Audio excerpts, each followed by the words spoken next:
ஒருவன் பிசாசா இருக்கிறான். பிசாசா இருக்கிற பிசாசு யூதாசுக்கு மேல இருந்ததுனால சொன்னார்.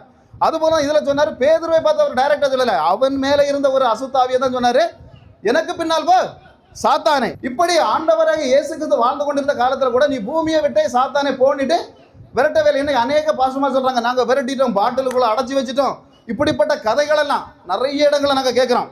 ஆனால் இந்த சாத்தான் எப்போது இந்த பூமியை விட்டு அகற்றப்படுவான் அப்படிங்கிறத வெளிப்படுத்தின 20:10 தான் சொல்லியிருக்கு.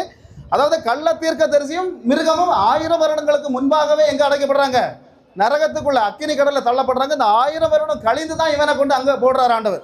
அப்ப திருத்துவம், சாத்தானிய திருத்துவமான 3வது நபராகிய சாத்தான் 1000 வருட அரசாட்சி கழிந்த பிறகு தான் இந்த பூமியை விட்டே மாறி எங்க போறான்.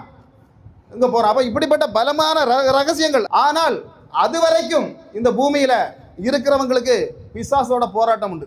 பிசாசோட போராட்டம் இல்லாத வாழ்க்கை மனிதனுக்கு கிடையாது. அதனாலதான் எபேசியர் 6:12 அந்த